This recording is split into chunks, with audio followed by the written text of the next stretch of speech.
The city glittered below, a sprawling galaxy of indifferent lights. From the penthouse of the opulent Elysian, Manhattan was a silent film, its chaos muted by triple-paned glass. But inside the panoramic private dining room, a storm was breaking. Every eye was fixed on the crimson numbers flashing across a massive, wall-mounted screen. $3 billion. A number so vast it had ceased to represent money and had become a symbol of absolute power, a digital kingdom on the verge of annihilation. The transfer, a culmination of a 5-year hostile takeover, had stalled. The progress bar, a slender thread of hope, was frozen at 99%. And with each passing second, the silence in the room grew heavier, more menacing. At the head of the long, polished mahogany table sat Kwon Jin-woo, his handsome face a mask of controlled fury. At 33, he commanded an empire that straddled the legitimate and the illicit with terrifying ease. His tailored suit was the color of midnight, his stillness a stark contrast to the burgeoning panic around him.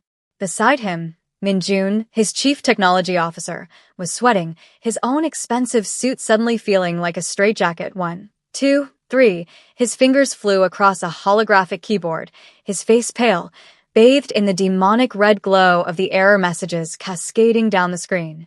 "I don't understand," he stammered, his voice thin and reedy. "The encryption it's rewriting itself. It's a ghost. I can't trap it. I can't even trace it." Jin-woo's voice, when it came, was dangerously soft, a silken threat that cut through the tension. "You had one responsibility, Min-jun. To ensure this transaction was seamless." He didn't raise his voice. He didn't have to. The chill in his tone was more effective than any shout. The authority figure's disapproval was a palpable force, pressing down on the arrogant gatekeeper. This was not merely a financial loss. It was a declaration of war, a digital strike against the heart of his sovereignty. The ruthless master villain who had orchestrated this attack remained unseen, a phantom in the code, but their message was clear. "We can reach you. We can break you." Across the room, unnoticed by the vortex of men in tailored suits, a young woman moved with quiet efficiency. Nia, a 28-year-old waitress, refilled water glasses, her expression serene, a stark contrast to the unfolding chaos. She wore the restaurant's uniform, a simple white dress and a red vest, a splash of color in the monochrome world of power and fear, for her beauty was striking, a composition of elegant lines and intelligent eyes that saw far more than anyone in this room gave her credit for. She was a ghost of a different sort, invisible by design, her presence merely functional. But as she moved closer to the table, her steps slowed, her gaze drawn to the frantic, failing efforts of the so-called tech genius. A flicker of something, recognition, understanding, perhaps even pity, crossed her features before being swiftly suppressed. She had served these men before, listened to their boisterous claims of invincibility, their casual cruelty. She knew their world was built on a foundation of brutal strength and fragile code. And she knew, with a certainty that settled deep in her bones, that she held the key to its salvation, or its ruin. Nia had not always been a waitress. This life of serving overpriced wine and feigned politeness was a carefully constructed facade, a penance, and a hiding place. The feel of the starched linen napkin in her hand was a world away from the cool, metallic touch of a keyboard, a sensation that still hummed in her fingertips like a phantom limb. A flashback, sharp and unwelcome, pierced the present. She was 21 again, her face illuminated by the glow of 6 monitors in a cramped, windowless room. The code flowed from her mind to the screen, a symphony of logic and creation. She was a prodigy, the architect of a revolutionary security protocol, a system so advanced it was considered unbreakable. It was her life's work, a testament to a brilliance that burned almost too brightly. The memory soured, the image shifting to a sterile boardroom. A man with a predatory smile and empty eyes, Marcus Thorne, stood before a group of investors, her code projected behind him, his name emblazoned on every slide. He had been her mentor, the one who discovered her talent, and the one who had ruthlessly stolen it. He had taken her genius and passed it off as his own, leaving her with nothing but a severance check and a non-disclosure agreement that was as binding as iron chains. The betrayal had been absolute, a knife to the heart that had shattered her trust and her ambition. She had disappeared, burying her past so deep she almost convinced herself it was a dream. She had sought anonymity in the bustling, transient world of New York City's service industry, a place where no one looked beyond the uniform. But the ghost of her past was always there, whispering in the quiet moments, reminding her of what she had lost. Now, watching Minjun fumble and fail, a cold, calculated anger began to stir within her. The system that was crumbling before her eyes, the very encryption that was rewriting itself, she recognized its digital fingerprint. It was a bastardized, corrupted version of her own creation. Thorn. It had to be him. He was the master villain, the architect of this chaos, using her own weapon against this new titan of industry. The irony was a bitter pill. For years, she had dreamed of revenge, a way to reclaim what was stolen from her. She had imagined a dramatic confrontation, a public unmasking. But this was something else entirely. It was an opportunity, dropped into her lap like a gauntlet. Her heart hammered against her ribs, a frantic, desperate rhythm. Could she do it? Could she step out of the shadows and expose herself? The risk was immense. Jinwoo was a dangerous man, the whispers of his ruthless consolidation of power legendary.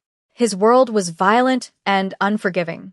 To reveal her skills would be to invite scrutiny, to open a door to her past that she had fought so hard to keep sealed. And yet, the pull was irresistible. It was a chance to prove to herself that the fire within her hadn't been extinguished, that the brilliant young woman she once was still existed beneath the veneer of the quiet waitress. Her gaze met Jinwoo's across the room. His eyes, dark and piercing, swept past her without a flicker of recognition. She was invisible to him. The thought, which had once been her shield, now felt like a challenge. The tension in the room had reached its zenith. Minjun finally threw his hands up in defeat, his face a mask of sweat and despair. "It's no use," he gasped, turning to Jinwoo. "The firewall is compromised. The entire network is collapsing. We're hemorrhaging data. In 5 minutes, everything will be gone. The accounts, the infrastructure, everything." The words hung in the air, each one a hammer blow against Jinwoo's empire. His consigliere, an older, calmer man named Mr. Park, placed a steadying hand on his shoulder, but Jinwoo shrugged it off. His rage was a living thing, coiling in the pit of his stomach. He had built his organization from the ashes of his family's ruin, every success a hard-won battle. To be dismantled by a ghost in the machine was an indignity he could not bear. He stood up, his chair scraping harshly against the floor. The movement was sudden, violent, and it silenced the panicked whispers in the room. His cold, furious gaze settled on Minjun, and for a moment, it seemed as if violence was inevitable. It was in that moment of pure, distilled crisis, when all hope seemed lost, that Nia made her move. She placed the silver water pitcher she was holding onto a nearby service stand with a soft, deliberate click. The sound, though quiet, was sharp enough to cut through the oppressive silence. Every head turned towards her. She took a step forward, her posture poised, her gaze unwavering as she met Jinwoo's stare. The fear was still there, a cold knot in her stomach, but it was overshadowed by a lifetime of suppressed ambition and a burning desire for reclamation.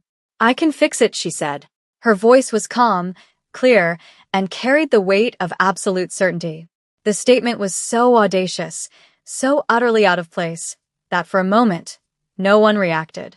They simply stared at the waitress in her simple uniform, a beautiful African woman who had just uttered the impossible.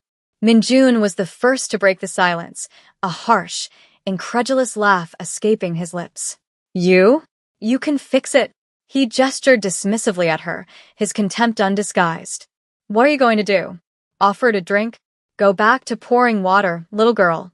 "The adults are busy," his words were meant to sting, to put her back in her place, but Nia didn't flinch. Her eyes remained locked on Jinwoo, the only person in the room who mattered. She saw the flicker of desperation behind his cold facade, the sliver of an opening. He was a man drowning, and she was offering him a lifeline. Would he be too proud to take it?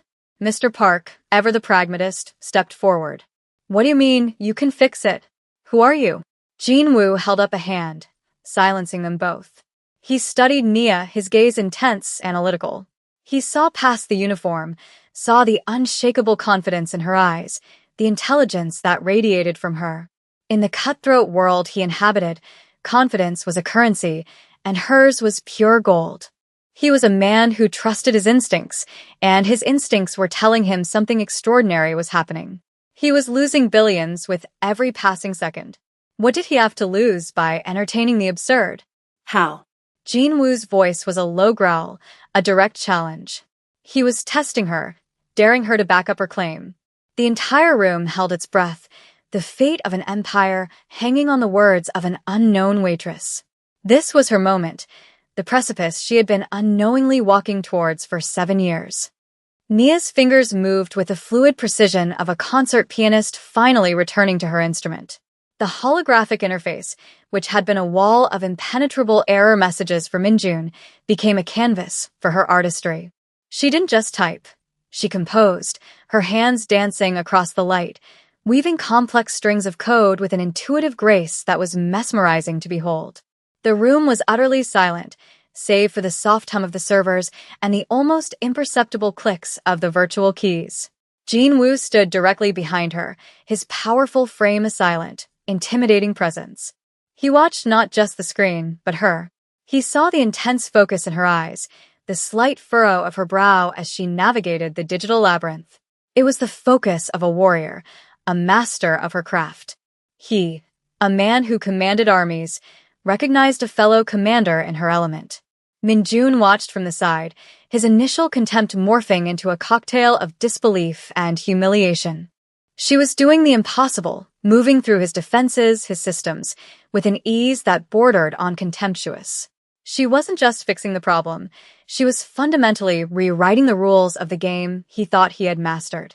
He had built the outer walls of this digital fortress, but he was beginning to realize, had designed the very ground it was built on.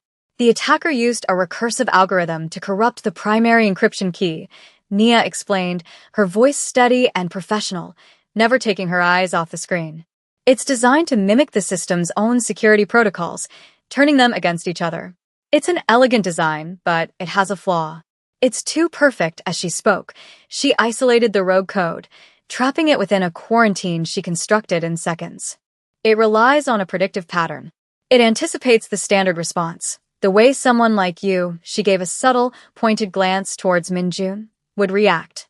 But it doesn't account for an asynchronous countermeasure. Her fingers flew again, a blur of motion. A new window opened, displaying her own code, clean, concise, and lethally effective. It was like watching a surgeon perform a delicate operation. She wasn't just patching a hole, she was fortifying the entire structure from the inside out. With a final, decisive keystroke, she neutralized the attack. The crimson warnings vanished, replaced by a stable, healthy green. The progress bar on the main screen, the one that had been frozen at 99%, flashed and then completed its journey. Transfer complete. The $3 billion were secure. A collective sigh of relief washed through the room. The tension broke, replaced by stunned admiration. Jean Wu's men looked from the screen to Nia, their expressions a mixture of awe and confusion. Who was this woman? Where had she come from? Jean Wu's face remained impassive, but a storm of thoughts raged behind his eyes. She hadn't just saved his money, she had saved his reputation, his very empire. She had done in minutes what his highly paid CTO had declared impossible. His gaze fell upon Minjun, and the arrogant technologist visibly flinched, the color draining from his face. The authority figure had witnessed both his failure and his replacement. The gatekeeper had been summarily humbled. But Jean Wu's attention quickly returned to Nia. She was leaning back slightly, rolling her shoulders as if releasing a long-held tension. There was no look of triumph on her face, only a quiet, profound satisfaction. The phoenix was rising from the ashes, and the fire in her eyes was burning brighter than all the glittering lights of Manhattan. The immediate crisis was over, but a new, more personal one was just beginning. Jinwoo dismissed his men with a curt nod, leaving only himself, Mr. Park, and a visibly shaken Minjun in the room with Nia. The celebratory atmosphere had evaporated, replaced by a heavy, expectant silence. Nia stood by the terminal, her hands clasped behind her back, her composure a stark contrast to the turmoil she felt inside. She had done it. She had stepped back into the world she had forsaken, and the power of it, the familiar thrill of creation and control, was intoxicating. But with that came the fear. She had revealed her hand, and now she was at the mercy of a man known for his ruthlessness. Jinwoo walked slowly towards her, circling her as a predator might assess its prey. He stopped in front of her, his proximity unnerving. He was taller than she had realized, his presence commanding. For the first time, she felt a tremor of physical intimidation, but she refused to let it show in her eyes. "You have a name?" he asked, his voice a low baritone that seemed to vibrate in the air between them. "Nia," she replied, her own voice steady. "Just Nia, that was no ordinary hack, just Nia," Jinwoo stated, his gaze boring into hers. "That was personal. The system you just dismantled, you knew it wasn't a question. It was a statement of fact." He was as perceptive in the boardroom as she was in the digital world. He had seen the familiarity in her movements, the intuitive understanding she possessed. He was piecing together the mystery. A flashback ignited in Nia's mind, the memory of Marcus Thorne's voice, dripping with condescending praise. "You're a brilliant girl, Amara," he had said, using her real name, a name she had since discarded. "But you're just not ready for the spotlight. Let me guide you." He had guided her right out of her own life's work. The memory fueled her resolve. She met Jinwoo's gaze without blinking. "The code was a corrupted version of a security system I designed 7 years ago. It was stolen from me." The admission hung in the air, a shocking fact that recontextualized everything. She was not just a talented coder. She was a victim, an underdog with a score to settle. Mr. Park's eyebrows shot up in surprise. He looked at Jinwoo, a silent communication passing between them. This changed everything. Jinwoo's expression remained unreadable, but a new light entered his eyes. Understanding. He recognized the narrative, the sting of betrayal, the drive for revenge. It was a language he knew well. It was the story of his own rise to power. His cold, authoritative demeanor began to thaw, replaced by a burgeoning sense of protection, an unexpected kinship with this brilliant, overlooked woman. "Who stole it?" he asked, his voice softer now, yet carrying a new and dangerous edge. "Marcus Thorne," Nia said, the name tasting like poison on her tongue. A flicker of recognition crossed Jinwoo's face. Thorne. The CEO of a rival tech conglomerate, a man whose ambition was matched only by his lack of scruples. The pieces were falling into place. The attack wasn't random.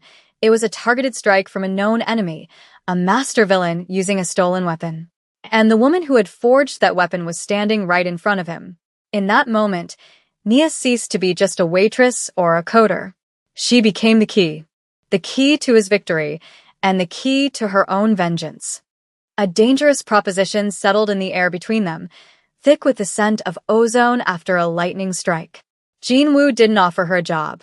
What he offered was far more significant, far more binding. He offered her a war. "Marcus Thorne is a problem," he said, his voice a low, dangerous rumble. "He has been a thorn in my side for over a year, attempting to infiltrate my legitimate businesses." This attack was his most audacious move yet. He believed he was untouchable, that his digital ghost was the perfect weapon. He paused, his dark eyes searching hers, seeing the years of pain and anger she had kept locked away. He was wrong. His perfect weapon has a name. "And she is standing in my dining room." The transition from waitress to weapon was jarring, yet exhilarating.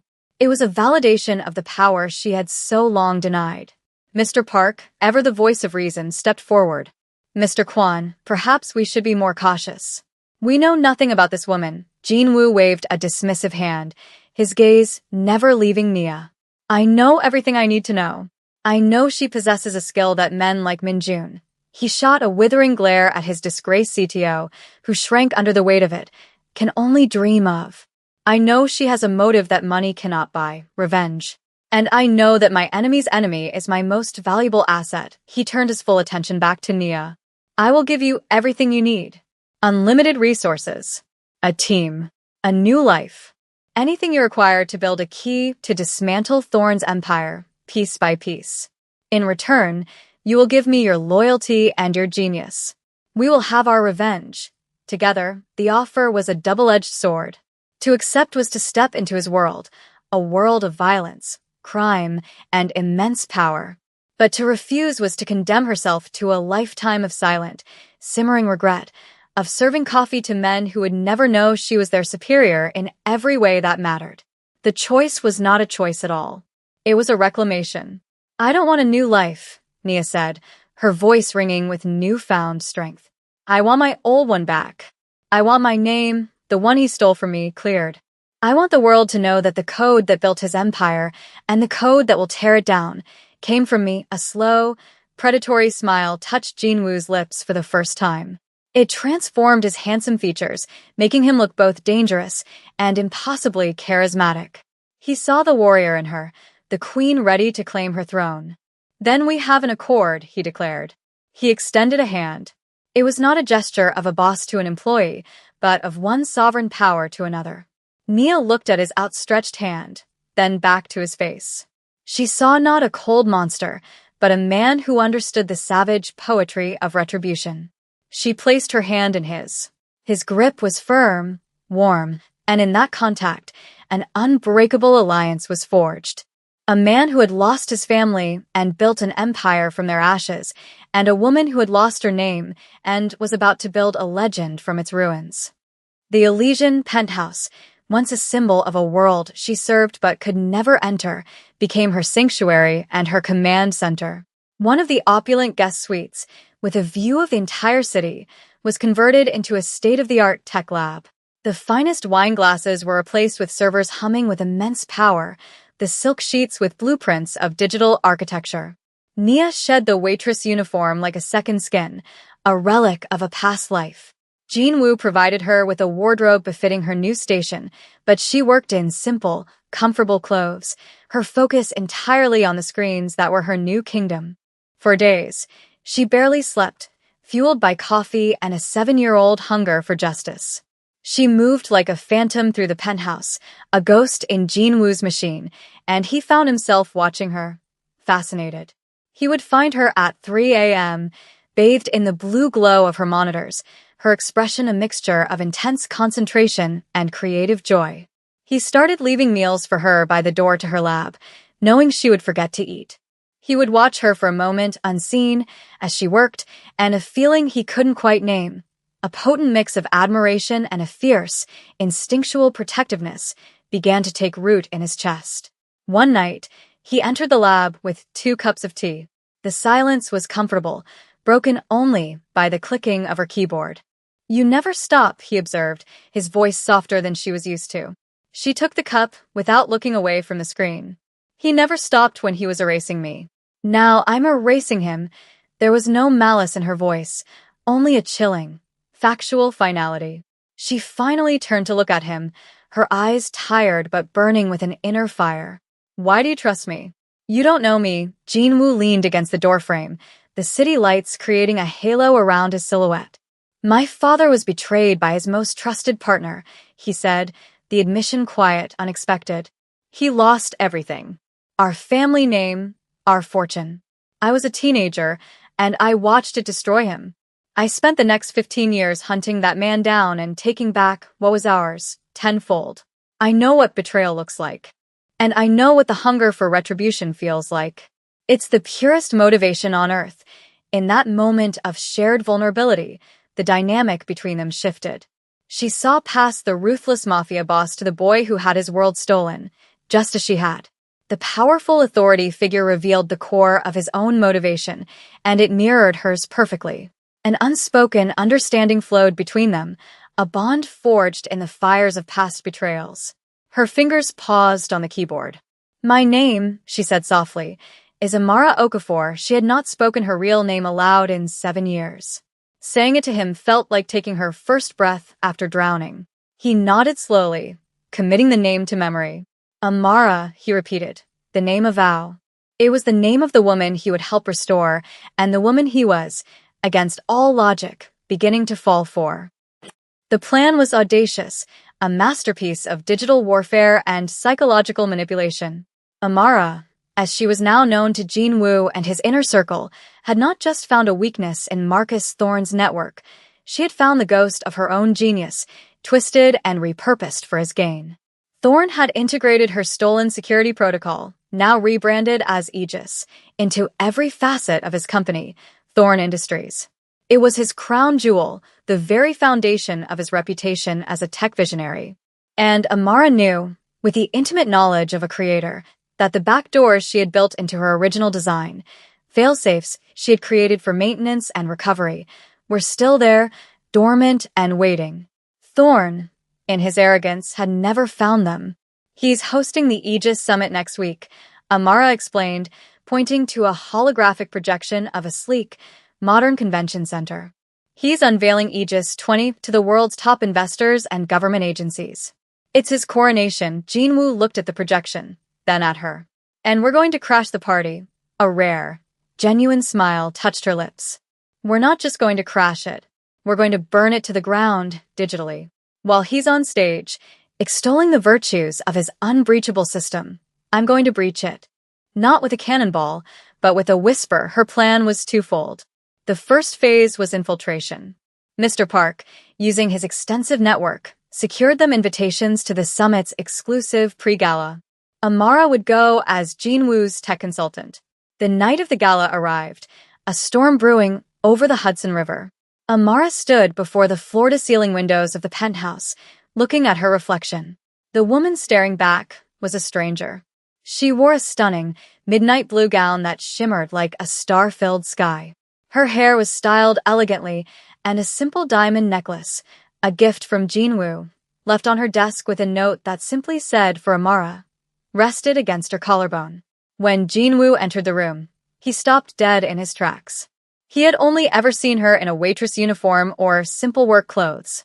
Seeing her like this, transformed into a vision of breathtaking elegance, struck him with the force of a physical blow. He realized with startling clarity that his feelings for her had deepened far beyond admiration for her skills. This was something more, something dangerous and profound. You look, he started, his voice rough with an emotion he couldn't hide.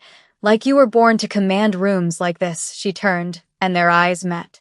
The electricity between them was palpable. Tonight, I'm just the support team, she said softly. He closed the distance between them, his hand coming up to gently cup her cheek. His touch was electric, sending a shiver through her.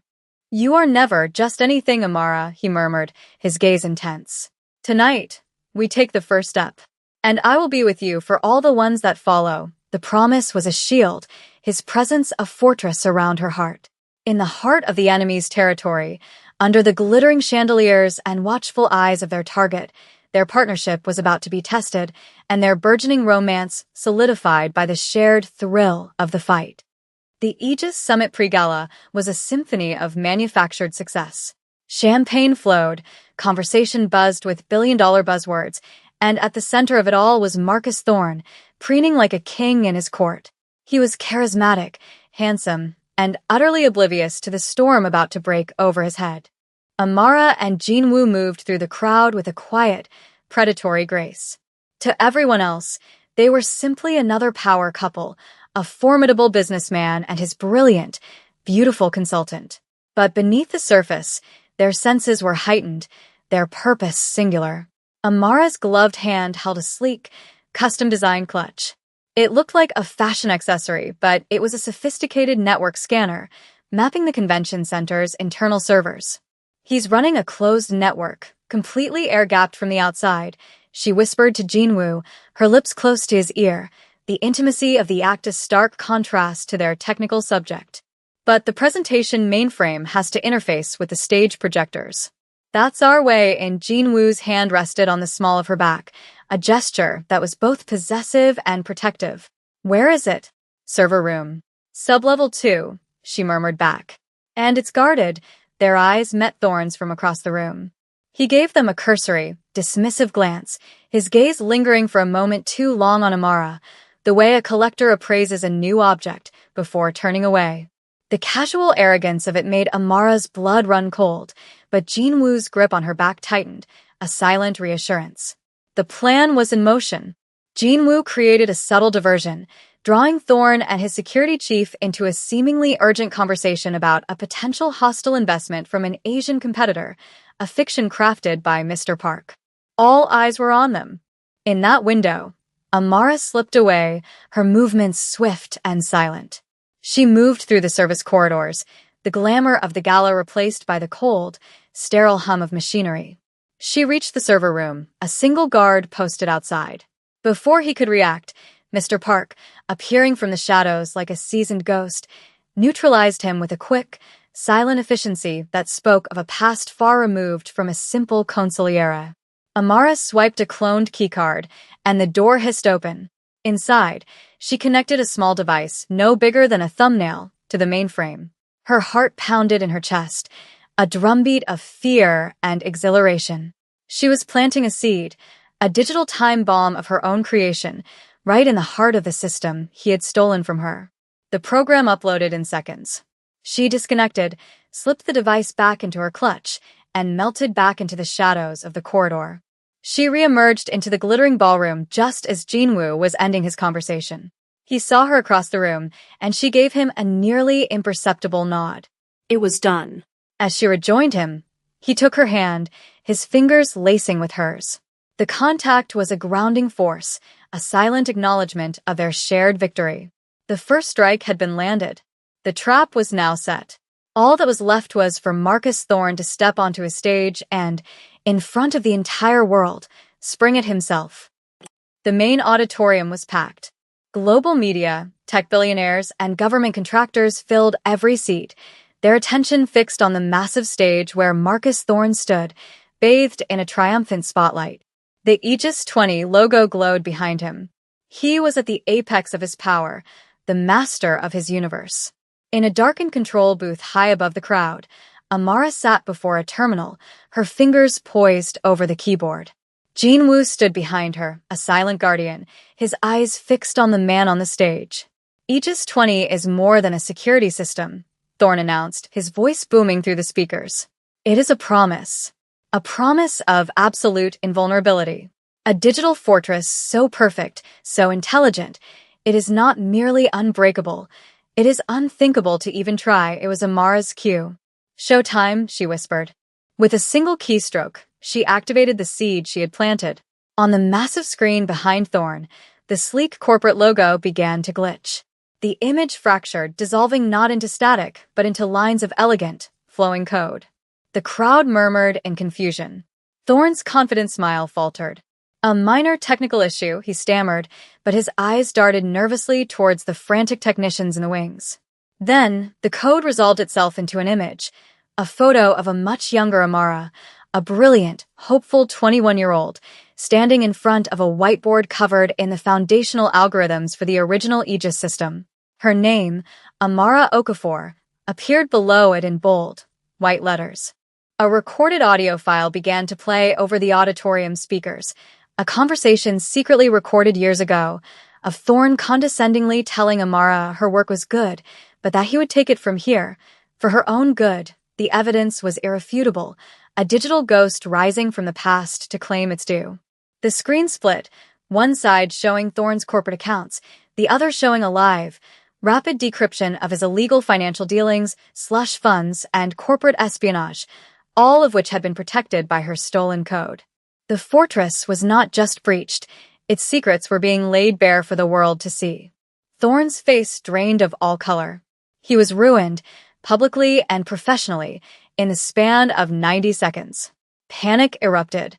As security rushed the stage, Jinwoo's men, already in position, created a seamless path for them to exit. In the ensuing chaos, no one noticed them leave. Back in the sanctuary of the penthouse, the adrenaline began to fade, replaced by a profound, earth-shattering sense of release. Amara stood by the window, watching the city lights, no longer indifferent, but witnesses to her victory. She had done it. She had taken back her name, her legacy. Jinwoo came to stand beside her. The silence was filled with everything they had been through. He gently took her hand.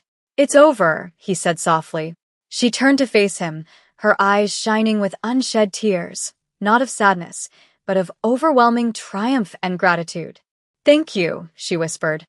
"You didn't have to do this." "Yes," he said, his voice thick with emotion as he raised his other hand to her face, his thumb gently stroking her cheek. "I did." He leaned in and kissed her. It was not a kiss of passion or conquest, but of profound connection, of two broken souls who had found their other half in the crucible of revenge. It was a promise of a new beginning, built on the ashes of their pasts. The underdog hero had not only won the battle, she had won the heart of the king, and in doing so, had become a queen.